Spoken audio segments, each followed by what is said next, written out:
샬롬, 샬롬, 샬롬, 샬롬, 샬롬, 샬롬. 하나님 사랑합니다. 여러분 주 안에서 사랑합니다. 시간이 여유가 있어서 찬양을 조금 더 간도하는 찬양을 좀 더 했습니다. 2020년 마지막 날이니까 조금 여러분들 좀 힘이 드시더라도 마음의 감사로 우리 함께 동참하십시다. 마지막 날이죠. 이제 16분이니까 그죠? 40분 정도, 44분 정도 남았네요. 잘하시는 말씀이에요. 우리날 계수함을 가르치소서, 이런 내용입니다. 마지막이란 단어, 우리 마음을 참 숙연하게, 우리 마지막이 언제일지, 제가 이 땅에서 호흡을 마지막으로 쉴 때가 어느 순간일지를 우리는 아무도 모릅니다. 우리의 마지막 순간들이 누구도, 젊은이도, 나이 같은 사람도, 그죠? 우리가 그냥 보통 일상적으로 나이가 드신 분은 좀 빠르고 젊은이, 어린이들은 많이 아직 멀었다 이렇게 생각을 하지만 그것조차도 알 수가 없는 거죠. 오늘 설계 제목, 우리날 계수함을 가르쳐 주옵소서. 저는 이 말씀, 이 90장 말씀 시간이 너무나 좋아요. 그래서 오늘 묵상을 13절부터 17절까지, 그리고 본문은 1절부터 12절까지 이렇게 잡았습니다. 표제에 하나님의 사람 모세의 기도 이렇게 적혀 있네요. 12장에 90장에 보니까 하나님의 사람 모세의 기도 제4권 이렇게 나왔습니다. 정말 시편 중에 제4권인 것 같습니다. 이 시의 작가가 모세라는 뜻이죠. 기도 형식을 딴 시라는 뜻도 되고, 그 옛날에는 아마 곡조가 붙여져서 있었을 거고, 오늘도 아주 여러분들 특성도 정말 은혜가 있었습니다. 우리가 은혜를 받으면 먼저 설교 제목을 이해할 필요가 있어요. 특별히 우리에게 우리날 계수함을 가르치사 지혜로운 마음을 얻게 하소서.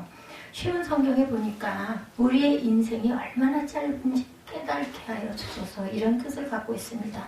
그러면 우리의 마음이 지혜로워질 것이다. 요즘 피터슨 메시지 성경에는요, 우리에게 제대로 사는 법을 일러주소서, 지혜롭게 잘 사는 법을 가르쳐 주소서, 이렇게 아주 편하게 번역을 해놨습니다. 번역본들의 내용을 정리해서 요약을 하면 나에게 주어진 날들을 낭비하지 않고 잘 사용할 수 있는 지혜를 달라는 것이에요. 요즘에 우리 학생들, 중고등학교 학생들, 특히 제 아들이 이제 문턱에 왔네요. 고2 마지막 겨울방학이 며칠 안 있으면 이제 시작되고, 그리고 금방 눈 깜짝할 사이에 3학년이 됩니다. 그러다 보니까 고등학생, 중학생은 잘 모르겠고 고등학생을 보면서 정말 안타까운 마음이 너무 많이 들어요. 정말 황금 같은 시기인데 무엇이든지 앞으로 달려갈 수 있고 발전할 수 있는 가능성이 아주 무궁무진한 그때, 걱정 근심이 뭐가 있겠어요? 잘 사는 집이나 무조건 부족한 집이나 먹고 사는 것에 요즘에는 아무도 그런 그 아이가 먹고 사는 것에 아무런 큰 문제가 없을 이럴 때 무엇이든지 좀 추구하고 달려가면 얼마나 좋을 것인가. 그런데 생각하는 것처럼, 뜻하는 것처럼 그렇게 아이들이 움직여지지 않고 너무 많이 자고 너무 많이 놀고 이런 모습을 보면 정말 안타까운 마음이 듭니다. 나는 그 나이 때 어떻게 했나, 이런 생각을 해봅니다. 굉장한 꿈의 날개를 펼쳤었죠. 그러면서 또 한편으로는 엄청난 비관을 했습니다. 생활이 따라주지 않는 여러 부분들 때문에. 그래서 보면 뭔가를 대단한 달란트를 가지고 태어난 사람이나 그렇지 못한 사람이나 그게 다 좋은 거는 어디에도 없다. 그래서 그런 얘기가 있죠. 문제가 없는 곳을 가려면 공동묘지를 가라. 잘난 사람도 못난 사람도 나름의 문제는 다 있습니다. 발전적으로 달려가는 사람에게도 문제가 있고, 그렇게 그냥 아주 하루가 오늘이 내일이 오늘 같고 내일이 오늘이 또 오늘 같고 이런 그런 삶을 사는 청년이나 열정으로 달려오는 사람이나 문제가 있죠. 결과는 또 아무도 모릅니다. 우리 예지가 여러 부분 학교에 넣은데 다 점수들이 아주 비슷비슷하게 달려가고 있어서 정말 감사하다는 생각이 들면서 그러게요. 하나님이 그 길을 가라고 이렇게 좋은 점수들로 소망을 주시는구나 하는 마음도 듭니다. 한 해를 마무리하는 끝자락에 이제 마지막 자락에 서 있습니다. 이제 한 40분 정도 남았죠. 지난 한 해 동안 나에게 주어진 시간들을 잘 사용했는지 여러분들 참 아쉬움이 많죠. 코로나 바이러스 19 때문에 가고 싶은 것, 또 하고 싶은 것, 못한 것들이 너무나 많아요. 모임도 세상, 저도 제 아이 종이 우르지 않은 게 딱 보니까 제가 기억하기 좋은 횟수더라고 67년이라고 하네요. 예, 이게 시작이 된 것하고 지금까지 67년 전, 그러면 몇 년이에요? 몇 년에 시작이 됐다라는 얘기죠? 어찌됐든 간에 67년 전에 시작이 됐다라고 제가 그 네이버에서 찾아보면서 제가 더하기 빼기 계산을 빨리 못합니다. 어찌됐든 간에 제 나이하고 같아서 67회가 됐다라는 이야기, 그럼 제가 영사를 그러면 52년, 53년, 기억나네요. 53년. 53년에 시작이 됐다고 하네요. 여기 오늘 본문으로 돌아갑니다. 먼저 모세 이야기로부터 시작합니다. 우리는 모세 일생을 잘 알죠. 어려서부터 선국, 동화, 이런 그거로 많이 압니다. 애굽왕 바로가 히브리 사람들을 박해할 때 아므람과 요게벳사에서 태어난 노예민의 아들이었습니다. 기적적으로 바로의 공주의 아들로 입적이 된 기적이죠. 기적입니다. 저도 주변에서 기적을 많이 봐요. 이런 대단한 기적이 아니라도 정말 기적이다. 제가 오늘 이 자리에 서 있는 것도 사실은 기적입니다. 제 몸 상태로는 이렇게 서서 몇 시간씩, 오전에도 보통 요즘에 한 2-3시간씩 영상을 찍고 드리고 합니다.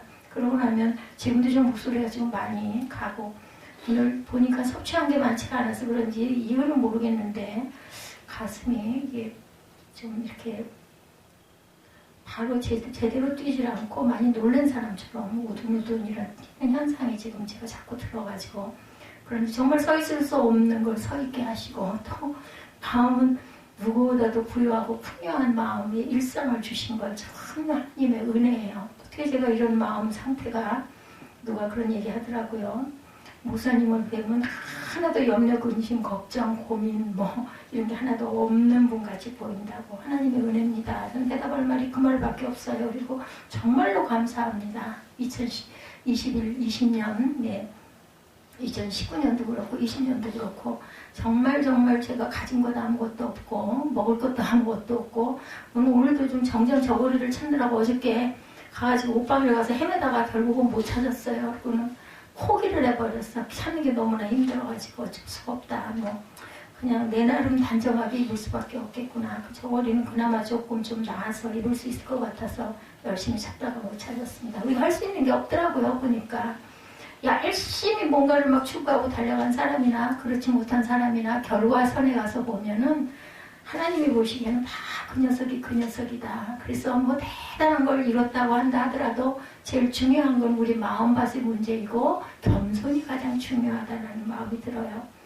그래서 성장을 했습니다. 그리고 40년 동안은 어디 갔어요? 미디안 광야로 망명생활, 도망을 가죠. 그래가지고 40에 가서 40년이니 몇 살이에요? 80살까지. 그리고 80세에는 또 떨기나무 사이에서 하나님을 만나게 되죠. 하나님께서는 쓰시고자 하는 사람을 모세가 알았겠습니까? 40년 광야 생활하면서 나는 끝났다 이러지 않았을까 모르겠어요. 근데 기어코 부르시죠. 뜻하는 사람에게는. 그 40년은 이스라엘 백성들을 출애굽시킨 지도자로서의 삶을 살았던 영웅적인 인물, 마지막 40년이죠. 성경학자들은 이 시의 배경을 광야에서 생활을 바탕으로 적으시다 이렇게 추정합니다. 그의 일생을 보통 3기로 나누죠. 처음에 40년, 그리고 40년, 광야에 40년, 그리고 많은 인구를 이끌고 출애굽해가지고 가나안으로 들어가기 직전에 물론 모세는 못 들어갔지만 그것을 이룬 40년, 이렇게 세 단계로 나누겠죠.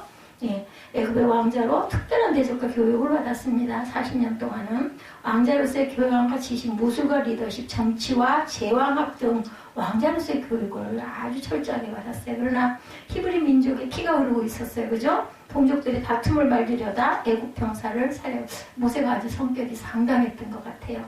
이 일로 인해서 도망을 치죠. 미디안에서 40년은 인생의 밑바닥을 경험한 비천한 삶이었다.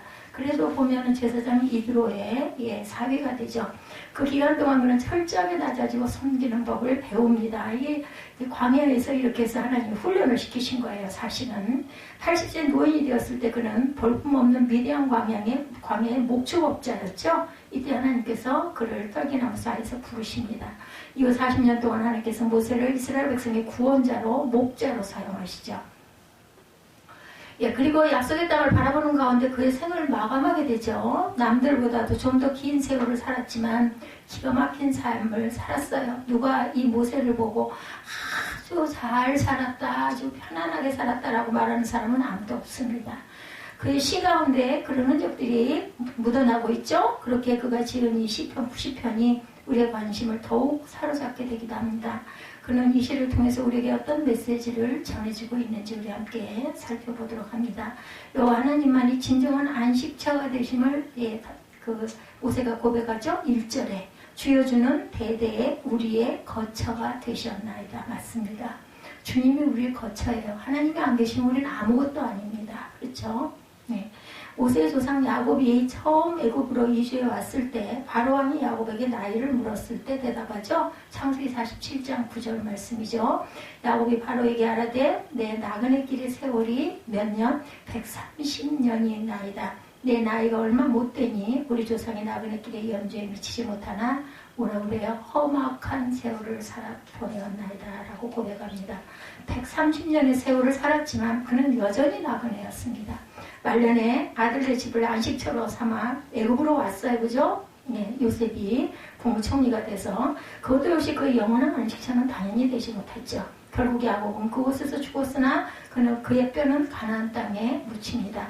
모세가 왕궁에서 40년 좋은 집에서 살았어요. 그리고 미디안 광야에서의 목자로 천막에서 살았어요. 극과 극을 달립니다. 그리고 광야 40년 역시 천막에서 삽니다. 모세가 왕궁에서 40년 좋은 집 그리고 천막에서 사는 40년 이것을 통해서 깨달은 것 여러분 무엇이었을까요? 이 생활이요 이렇게 잘 이렇게 호화로운 왕궁 같은 데서 살던 사람이 천막 생활 40년을 하려면 정말 뼈를 깎는 고통이었을 것 같아요. 어린 날 차라리 못 모르고 고생을 하는 게 낫지 잘 살다가 나이가 들어가지고 이렇게 어려운 생활을 하면 굉장히 그게 크거든요. 이 세상에 육신이 거할 집은 영원한 집이 아님을 그는 깨닫습니다. 그로 인해서. 그래서 보니까 고난이 정말 유익인 것 같다는 생각을 합니다. 그런 영원한 거처 본문에 의지하면 뭐라 그래 대대의 거처는 그가 바라본 땅도 아니었고 영원한 거처는 하나님 여호와 하나님이 그의 대대의 거처가 됐다는 것을 모세는 깨달죠. 왜냐하면 천막생활 40년 광야생활 40년 황궁에서의 40년을 겪으면서 깨달은 것이 바로 이것입니다. 이 땅에서 만족할 만한 거처를 찾은 사람들은 결코 만족할 수가 없어요. 여러분이 살고 있는 집에 대해서 지금 만족한다 해도 몇 년 살다 보면 새로 잘 지은 집들 중에 아파트들이 굉장히 많죠. 뭐 기가 막힌 우리가 생각할 수 없는 해보지 않은 여러 가지 편의시설들이 아주 기가 막히게 잘 들어앉아 있는 그런 것. 그러다 보니까 요즘에 또 뭐 집값이 폭등을 해가지고 부동산밖에 없다 이런 이야기가 나와서 또 정부에서는 그것을 굉장히 절제를 하고 있다고 합니다. 이 땅에서 천국 같은 집을 바라는 것은 인간의 욕망이지만 결코 만족은 없다라는 것. 저는 가끔 저희 601호 집을 가보면은 정말 조용하고 좋구나 하는 생각을 많이 해요. 살고 있을 때는 처음에 들어가 입주했을 때 뭐 참 앞이 터지고 나무도 있고 좋구나 정도였는데 나이가 좀 더 들고 거기서 제가 살지를 않다 보니까 한 번씩 가면은 너무나 넓고 트여서 좋다라는 생각을 합니다. 뭐 수십억을 가진 사람 그런 아파트를 가본들 뭐가 그렇게 낮겠어요. 그죠? 너무 땅값이 비싸고 아파트값이 많이 올라가지고 뭐 30몇 평짜리도 뭐 10몇 억씩 간다라는 얘기를 들으면 뭐 난 그거보다 여기가 좋사온 이런 마음이 들더라고요. 천막에서 지겹도록 이사를 다녔겠죠. 결론은 이 땅에 내 영혼이 거할 곳은 없고 오직 나의 영원한 거처는 님이란 사실을 깨닫게 됩니다. 이것이 이 시를 통해서 전해주는 첫 번째 메시지예요. 우리의 안식처는 주님밖에 안 계시다. 주여 주는 대대에 우리의 거처가 되셨나이다.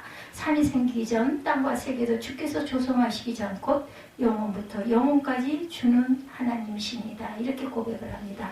2절에서 영원부터 영원까지 주는 하나님이심을 고백하는 사람들은 이 땅에 집을 짓기 위해서 집착하지 않습니다. 대대 우리가 거처가 될 영원하신 하나님의 거처로 그것을 삼고 싶어 하죠. 그래서 믿음의 사람들은 이렇게 노래합니다.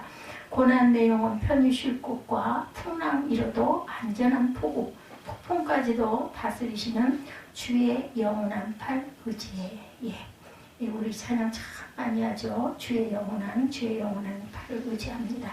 두 번째, 인생이 어떤 존재인가 말씀하고 계시죠. 3절부터 10절까지 내용입니다. 인생 무상에 대해서 노래하고 있죠. 인생 무상에 관련된 세 가지 사실에 대해서 증거합니다. 3절입니다. 주께서 사람을 티끌로 돌아가게 하시고 말씀하시기를 너의 인생들은 뭐라 그래요? 돌아가라 하셨사오니. 너의 인생들은 돌아가라. 무슨 뜻이에요? 죽음을 의미하죠. 결국은 돌아갈 수밖에 없습니다. 한 사람도 여기서 예외는 없어요. 그죠? 죽음이 사람을 고통스럽게 한다는 사실은 사랑하는 가족을 잃어버린 경험을 가진 분들은 금방 이해합니다. 그런데 이 고통에서 자유로울 사람은 아무도 없죠. 그렇다면 왜 인생은 죽음을 피할 수가 없는가? 범죄한 아담이 하나님께서 말씀하시죠. 창세기 3장 19절에 내가 흙으로 돌아갈 때까지 얼굴에 땀을 흘려야 먹을 것을 먹으리니 내가 그것에서 취함을 입었음이라. 너는 흙이니 흙으로 돌아갈 것이니라 하십니다. 아담과 하와로 인해서 결국 우리는 죽음이라는 것을 만나게 됩니다. 인간이 티끌로 돌아가야만 하는 이유는 뭐 때문에? 여러분들 죄 때문에. 예수 그리스도가 그 죄를 짊어지시고 가심으로 우리가 영생의 생명을 누리게 된 그 감사가 있습니다. 죄로 인하여 인간에게 죽음이 들어왔어요. 그래서 누구든 죽음을 아무도 피할 수는 없습니다. 7절, 8절, 9절 봅니다. 우리는 주의 노에 소멸되며 주의 분내심에 놀라나이다. 8절, 주께서 우리의 죄악을 주의 앞에 놓으시며 우리의 은밀한 죄를 주의 얼굴빛 가운데 두셨사오니 우리의 모든 날이 주의 분노 중에 지나가며 우리의 평생이 순식간에 다하였나이다. 하나님께서 진노하시는 이유는 죄 때문이라고 말씀합니다. 광야 40년의 삶은 전적인 하나님의 은혜였어요. 지금 저와 여러분이 호흡하고 사는 것도 하나님의 은혜가 아니면은 코로나19가 아무리 우리가 조심을 하고 저는 늘 그 생각을 합니다. 아무리 하라는 대로 마스크를 쓰고 손 소독을 하고 그죠? 사람 많은 곳에 가지 않고 한다 한들 공기로 어디에서 뭐에 묻어가지고 전염이 돼서 내가 코로나19에 걸릴 수도 있다라는 거죠. 알 수가 없어요. 그거는 요즘에는 또 무증상자들이 그렇게 많다고 그러죠. 알 수가 없습니다. 하나님이 보호하시지 않으면 내가 오늘 이 순간에 어떻게 될지, 오늘 밤에 제가 어떻게 될지 아무도 모르는 거죠. 그러나 이스라엘은 반복적으로 하나님을 대적하고 불순종합니다. 이것을 많이들 깨달았을 텐데, 가나안에 들어가서 광야에서 많이 깨달았을 텐데도 대적하고 겸손치 못하고 불순종합니다. 우선은 이스라엘 백성들이 하나님 앞에 범죄하여 하나님의 진노를 불러들였고 그로 말미암아 소멸되는 모습도 봤어요. 결정적인 사건이죠. 민수기 14장 가데스 바네아의 정탐꾼들의 보고, 여러분들 잘 아시죠? 10명의 보고를 들은 백성들은 모세를 원망합니다. 여호수아와 갈렙을 돌로 치려고까지 하죠. 애굽으로 다시 돌아가자고 선동합니다. 말도 못했을 것 같아요. 이로 인해 하나님께서는 정탐한 40일을 1년으로 계산해서 40년 동안 광야를 돌게 하죠. 그리고 20세 이상 어른들은 가나안 땅에 들어가지 못하고 광야에서 결국 다 죽습니다. 죄 아래 있는 인간의 말로가 무엇인가를 눈으로 분명하게 목도하도록 합니다. 인생의 우상의 모습들을 우리는 뼈아프게 바라보죠. 4절, 5절, 6절입니다. 주의 목전에는 천년이 지나간 어제 같으며 밤의 한순간 같을 뿐이니이다. 주께서 그들을 홍수처럼 쓸어가시나이다. 그들은 잠깐 자는 것 같으며 아침에 돋는 풀 같으니이다. 허무해요. 6절에 푸른 아침에 꽃이 피어 자라다가 저녁에는 시들어 마르나이다. 누구나 다 똑같습니다. 우선은 영원하신 하나님과 찰나적인 인간을 대조하며 이렇게 설명합니다. 주의 목전에는 천년이 지나간 어제 같으며 밤의 한순간으로 비유하죠. 인생이 참 짧다는 말입니다. 그러나 인간은 착각 가운데 삽니다. 인생 속도에 대하여 연령층마다 감각이 다르다고 그러죠. 정말 제가 겪어보니까 그래요. 10대는 10km, 20대는 20km, 30대는 30km 정도 가더라고요. 보니까. 그런데 60대는 60km로, 저는 60km가 아니라 100km쯤 가고 있는 것 같습니다. 70대는 70km로 간다고 얘기합니다. 7, 80대 어른들은 인생이 속절없이 빠르다 이렇게 얘기해요. 왜 이렇게 빨라 이런 얘기를 많이 하죠. 출애굽할 때 애굽의 병사들이 홍해를 건너는 이스라엘을 뒤쫓죠. 이스라엘이 다 건너왔을 때 바닷물이 홍수처럼 밀려와서 순식간에 애굽 병사들을 삼키고 맙니다.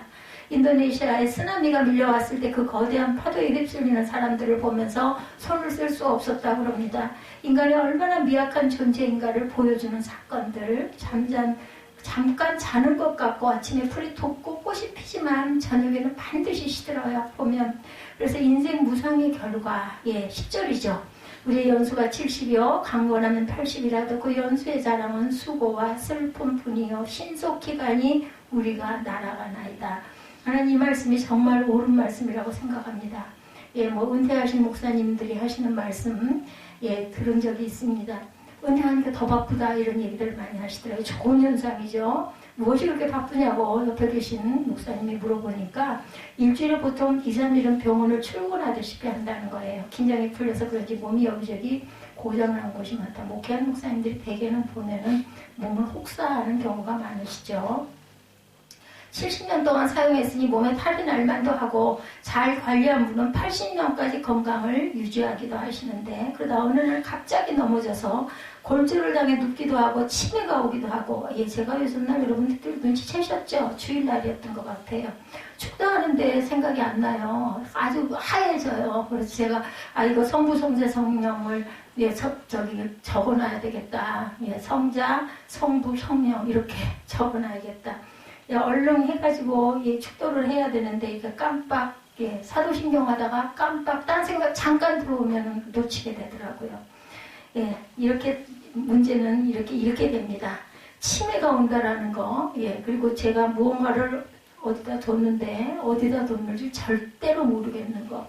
얼마 후에 한 달, 두 달 후에 어딘가에서 나와요 보면은. 근데 그게 기억이 안 나요. 그런 경우는 치매라고 하더라고요. 치매 초기 증상이라고. 아이고를 달고 살죠. 잘 관리한 분은 잘 관리가 될 텐데 병원에 가면 노인분들이 대다수 많아요. 보면 정말 노인 인구가 상당히 많이 는 것 같아요. 그 연수의 자랑은 수고와 슬픔뿐이라는 사실을 공감합니다. 약통이 분장처럼 느껴집니다. 저도 약봉지가 많습니다. 야고보 선생님이 일찍이 간파하시고 야고보 4장 13절이죠.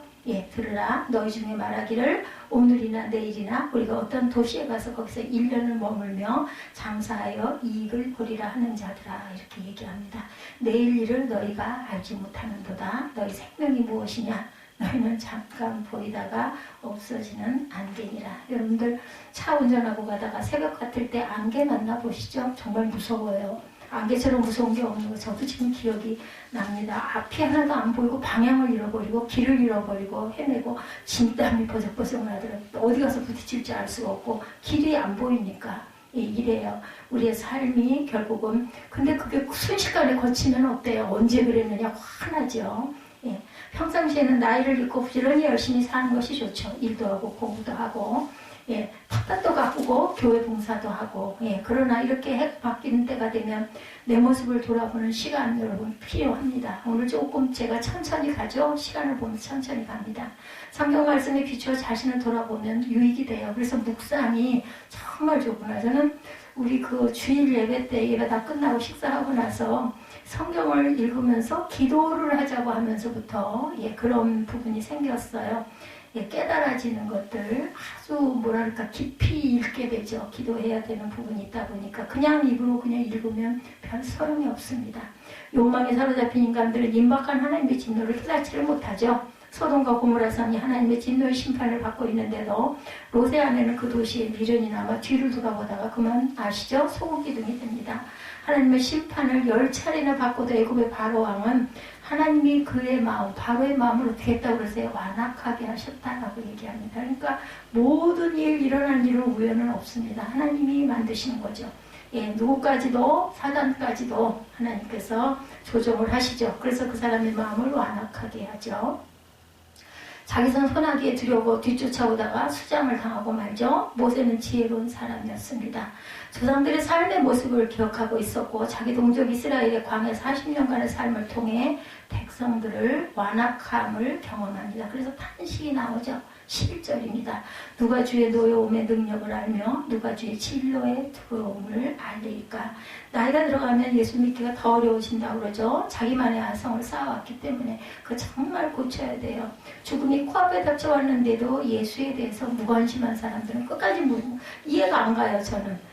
그렇게 해서 돌아가면은 정말 끝인데 어떻게 내가 갈 세상 돌아갈 곳이 없다라는 생각을 하고 두려워하지 않을까 이해가 안 가는데 그 사람들은 절대로 움직이질 않는다 그러죠. 종종 예수님을 영접하는 경우가 있는 분들, 그런 분들은 인생의 허무함을 깨닫고 자신의 존재의 나약함을 깨닫고 마음이 부드러워지는 거죠. 가능성이 있는 겁니다. 이런 사람들은 하나님 말씀을 귀를 파고 들어오게 돼요. 그래서 연세가 들어가지고 예수를 믿게 되면 뭐 성경이 뭔지 무슨 아는 게 아무것도 없어도 그저 눈물을 줄줄줄 흘리시는 그런 노인분들 계세요. 그래서 나이 드신 분들은 시편, 잠언, 전도서를 읽으면 굉장한 공감. 그래서 그런가요? 제가 시편, 잠언, 전도서는 너무나 좋습니다. 그 뜻에 비로소 하나님 앞에 겸손한 자세가 되죠. 엎드리게 되죠. 12절에 우리에게 우리날 계수함을 가르치사 지혜로운 마음을 얻게 하소서. 여러분들은 큰 축복을 받으신 분들이에요. 지금 앉아 계신 그 나이대에 이런 부분의 깨달음이 여러분 있으시다면 정말 큰 축복입니다. 우리는 솔로몬 왕을 떠올리지 않을 수가 없죠. 그가 전도서 마지막 부분에 노래하죠. 여러분 다 아시죠? 전도서 12장 7, 8절 흙은 여전히 땅으로 돌아가고 영은 그것을 주신 하나님께로 돌아가기 전에 기억하라.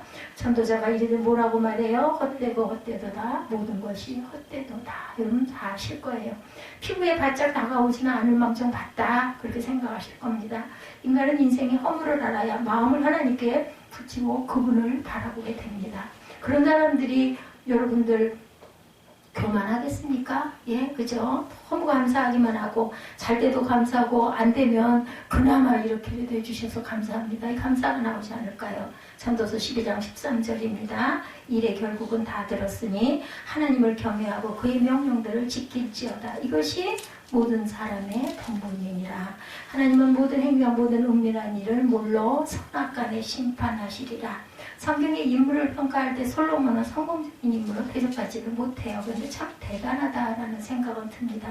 젊은 날에는 자기 잘난 맛에 살았던 사람, 그러나 하나님께서 그의 실패를 인생들에게 큰 교훈감이 되도록 삼아주시고 어떻게 보면 불 가운데서 구원받은 자와 같다고 할 수가 있습니다. 그러나 모세는 그렇지 않죠.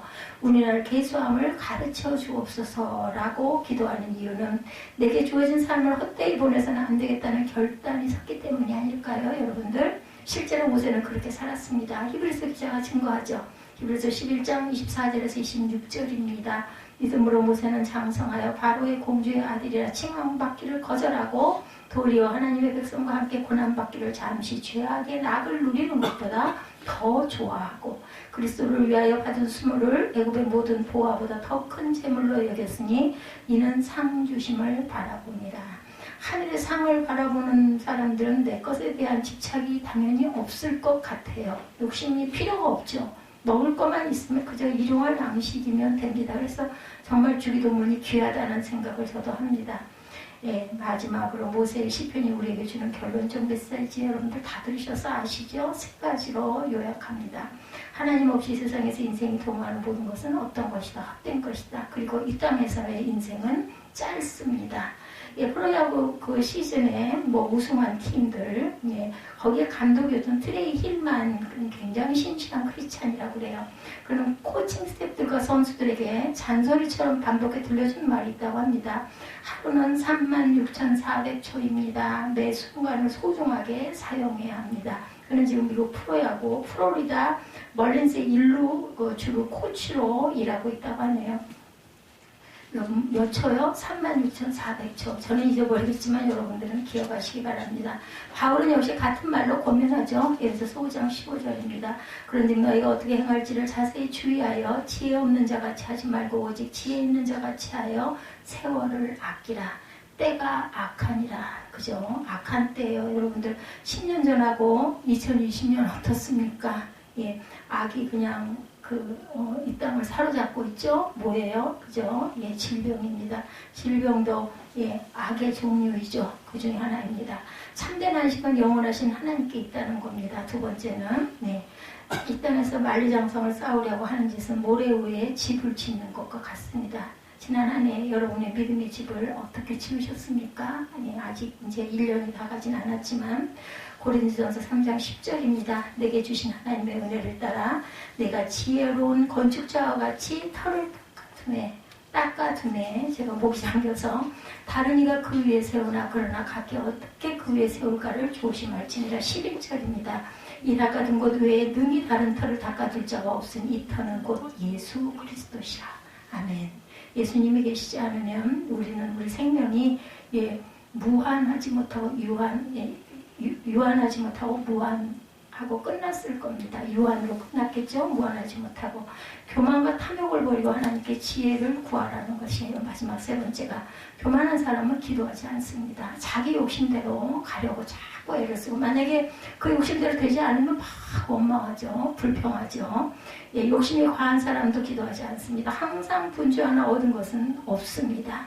야고보서 1장 5절에서 7절입니다. 너희 중에 누구든지 지혜가 부족하거든 모든 사람에게 후히 주시고 꾸짖지 아니하시는 하나님께 구하라. 그리하면 주시리라.